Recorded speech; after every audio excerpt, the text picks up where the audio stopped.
Ay, naliligo ah. Kahit mahalon.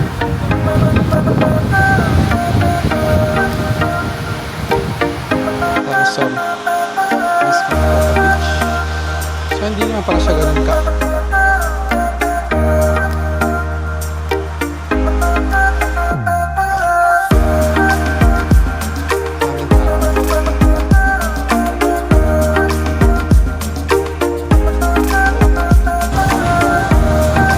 Sana may magandang sunset mamaya.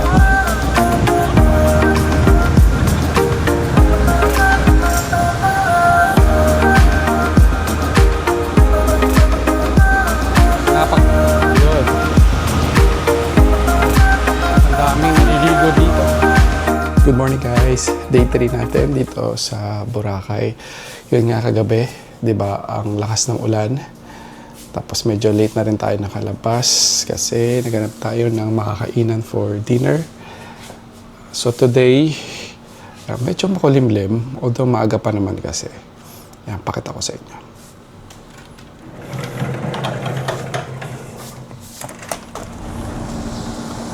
Yan.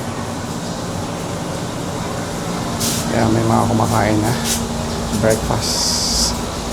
At kahapon, nakapag-swimming din tayo. At nakapag-gym.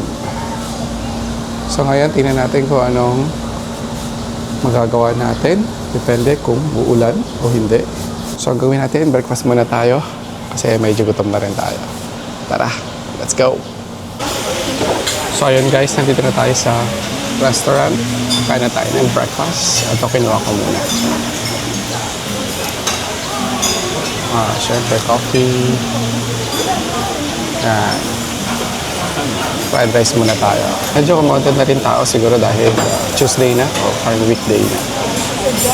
Nagugustuhan ko dito yung coffee nila. Ang sarap. Parang kahapon, 2 o 3 yata akong cup. Okay. Sarap. Another coffee guys. Tapos, eto, umuli tayo ng food. Tuna sandwich to. Alright, let's eat again. So, third coffee na natin to guys. Sarap kasi, sorry. Tapos, itikman natin itong champorado. Ubi champorado.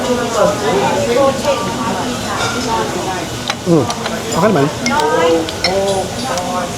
Toast lang. Yan, butter, tsaka sausage. Let's eat! Last natin guys, mga prutas. Nakain ko na iba. Juice. So ayun guys, nakatapos lang natin mag-breakfast. Medyo napadami kinain natin. So ngayon, lakad-lakad muna tayo dito sa White Beach. Tingnan natin. Dagat. Ayan. Hangin.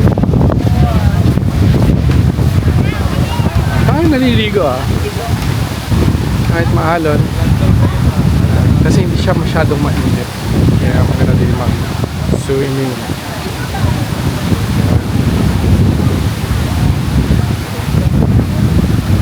Hangin ah.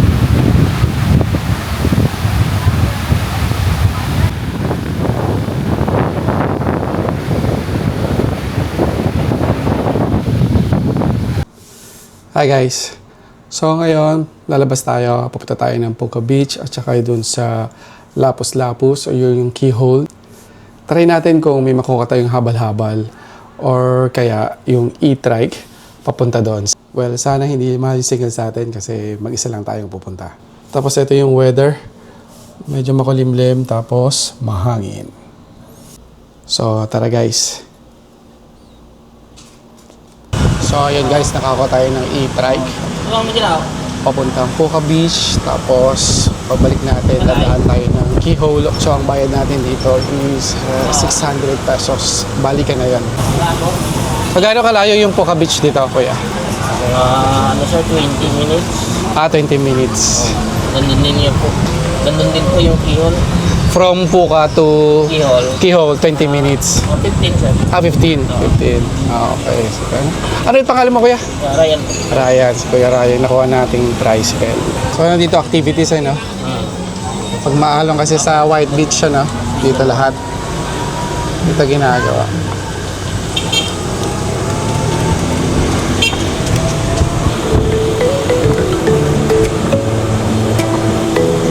Island hopping, ano?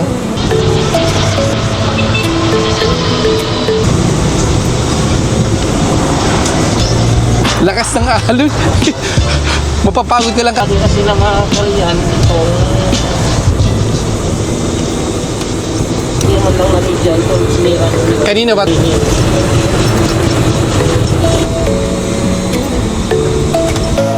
So, ito yung entrance ng Puka Beach.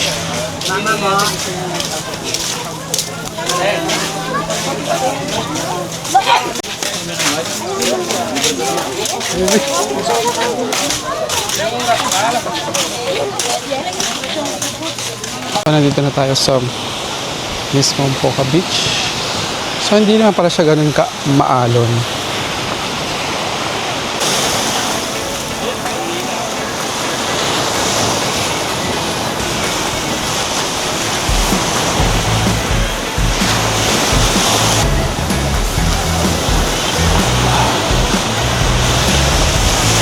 Medyo dulo na tayo ng Puka Beach. Yeah, tapos meron pwede mag-picture. Yan, dyan.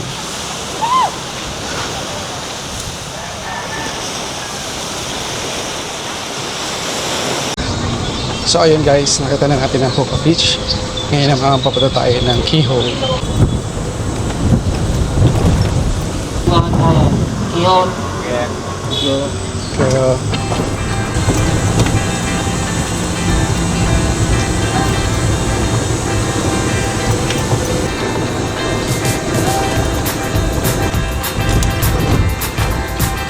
ang ganda ng daanan dito, ano? Private po dito. Ay, private. Mega work po may ano. Mega World. Buti, walang entrance, eh, no? May mga golf lane. Oo. Ay, may golf, ano? O yung mga condo. May golf course pa. Condo nila yun. Condo. Konti pa lang yata nakatira o marami na? Marami-rami na rin, eh, no? Oo. Buti pwedeng tumawid, eh, no? Hindi po. Maraming magagalit kapag... Ito lang kasi yung daanan ng papuntang Iyon. Oo. So, hindi talaga nila pwedeng harangan, eh, no? Oo. Mga condo.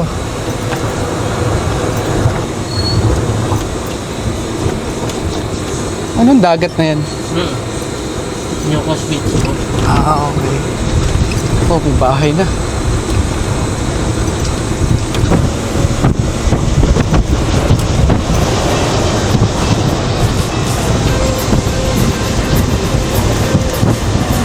Ito parang mall. Feeling po. Hotel din to. May mga ano lang, establishment lang.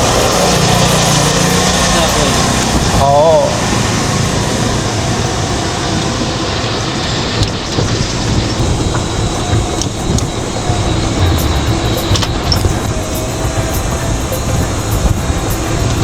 Golf course. Pang mayamang na lugar to, eh, na.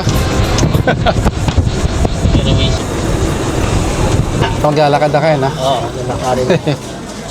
Okay. So ayun guys, binaba na tayo ni Kuya Ryan dito sa Keyhole. Although maglalakad pa tayo ng konti. Yan. Yan. Maraming tao.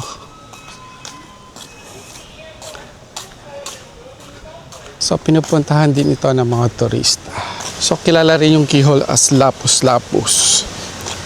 Malaking keyhole shape arc. So rock formation siya.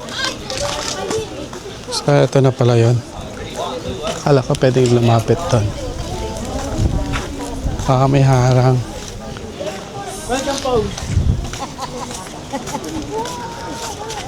Okay. Hanggang dito lang pala. Okay, naruan. Ayan, dapat tayong konti.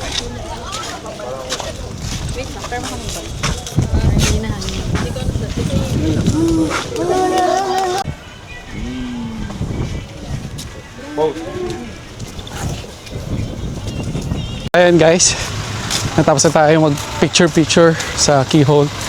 Buti na lang may marshal. Yung marshal doon pwede mag picture sa atin. Ayun guys, nakabalik na tayo dito sa hotel. Nakatapos lang natin pumunta ng Puka Beach at ng Keyhole. Yun nga, nag-rent lang tayo ng e-trike. Binayad natin is 600 pesos sa round trip na yan. Yung Puka Beach, maganda pa rin naman, malinis, marami rin tao. Doon naman sa Keyhole, hindi ko in-expect na may harang siya. Akala ko makakapaglakad-lakad ka doon, makakalusot ka. So pagdating mo doon, yun lang yan, tititigan mo lang siya, titingnan mo lang siya. Hi guys, nandito tayo ngayon sa Andoc, sa may D-Mall. Kagagaling lang natin ng bangko na kuha na natin yung ATM card natin. Order lang ako spaghetti kasi maya-maya magdi-dinner na tayo. Magmi-merenda mo tayo saglit, tapos pupunta tayo sa Station 1. Ito guys yung order spaghetti dito sa Andoc. 59 pesos lang to.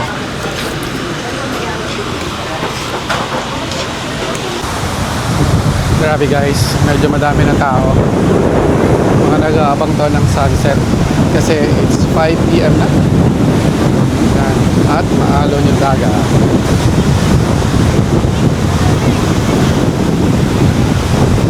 Di ba naliligo pa rin? Ayan. Try natin pumunta sa Station 1. Kasi tayo nakakarating doon. Di pa kasi tayo nakakaabot doon. Lagi na tayo hanggang Station 2 lang. Sana may magandang sunset mamaya. Abangan natin. Grabe guys, ang lakas ng alon. Pero ang dami pa rin sumasakay sa Parao.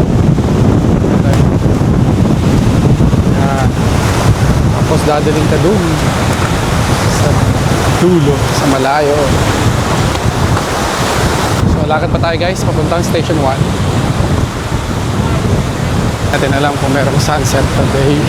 Parao. Kaya tapos nakaubo lang kayo sa site. Dami pa rin nagpaparao ha. Dami pa rin sumasakay ha. Kahit malakas yung alon. Tapos medyo madilim na yung ulap. Oo nga, mga walang sunset. Yan sila. Yan. Medyo umambon. Yan, ang daming paraw.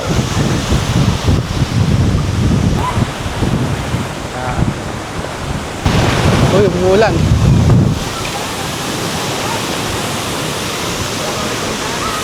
Umuulan. Mababasa yung camera natin. So, silong na tayo. So, nagtakbuhan na yung mga tao. Dahil biglang umulan.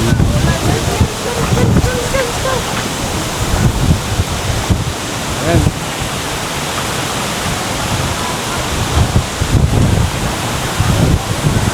Ayan, may araw. Isang gandod.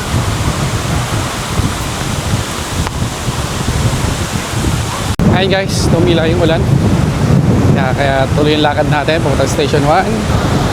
So eto guys yung na-miss ko dito sa Boracay. Yung buhangin. Yung buhangin na pinong-pino na parang pulbos. Yan.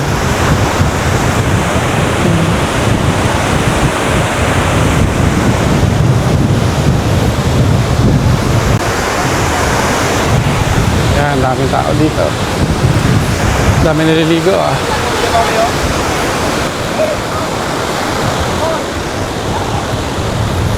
Ang tao. Nandito na tayo sa Station 1. Napakaputi na ng buhangin. Ayan, napakalinis. Ito talaga yung binabalik-balikan ng mga tao dito eh.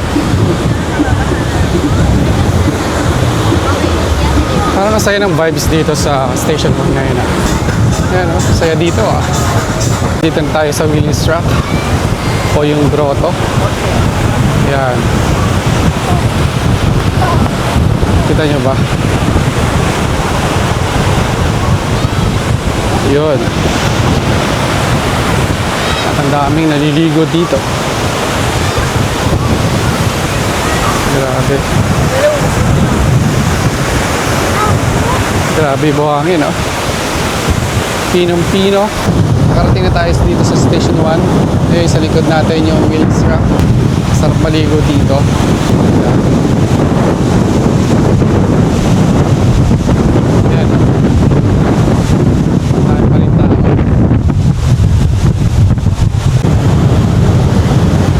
Station 1 guys, lapad ng shore. Kaya lalo na pag maaraw dito, pag nasinagan yung araw yung buhangin, sobrang puti. So ayun guys, naka-order na tayo dito sa Jonas Fruit Shake. In-order natin na avocado mango. Sakto naman pagkakit natin dito, umulan na talaga. Umulan na. Sakto talaga yung pagpunta natin dito sa Jonas. So dito pa rin yan sa Station 1. Malapit sa Willys Rock. Sarap!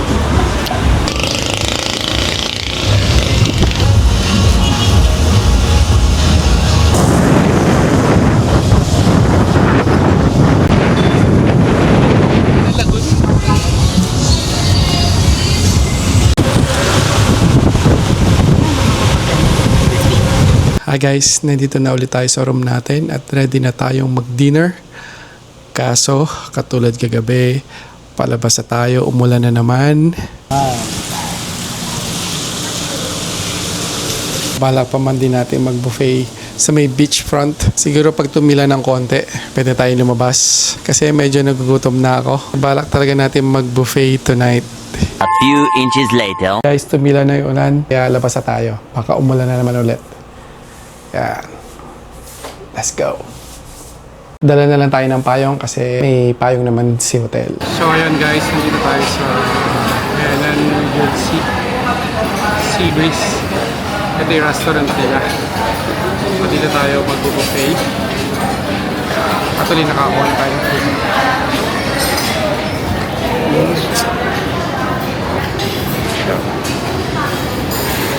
Price is 1,099 pero may 10% discount dahil card ang ginamit. Kanina pa ako nagugutom, tara kain. Thank you.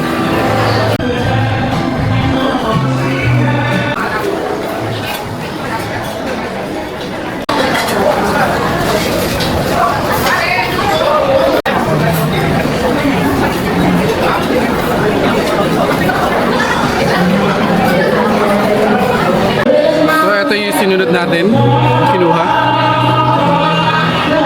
Let's try. So yung pangalan ng restaurant dito is Sea Breeze. Yan, yung pangatlong plate natin. Yan.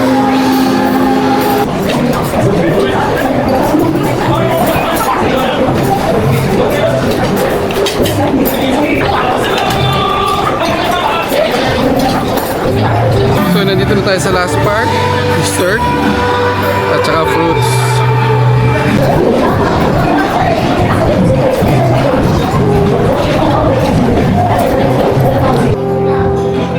So kapag June talaga, pag month of June, talagang maulan sa Boracay. Kaya kung balak nyo pumunta dito ng June,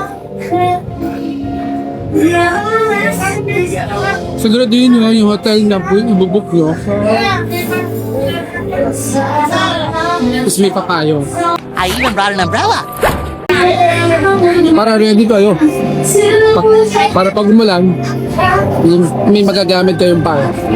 Makakalimutan nyo. Magbubo kayo ng hotel. Bigla ako naghanap ng maalat. Buti na lang may popcorn. Akala ko last na yung kanina. So ayun guys, nakabalik na ulit tayo dito sa hotel. Pagkatapos kumain, ang lakas ng ulan. So hindi na tayo nakapaglakad-lakad. Pero ang mahalaga, nakakain at busog na tayo. Bukas, last day na natin dito sa Boracay. Nakakalungkot man isipin. Ganun talaga. So parang nabitin ako sa 4 days, 3 nights natin dito sa Boracay. Dahil ang tagal ko nga hindi nakapunta dito, ang daming bago. Lalo yung pagkain, ang daming pwedeng kainan na dito sa Boracay. So dapat makabalik ulit tayo dito sa Boracay.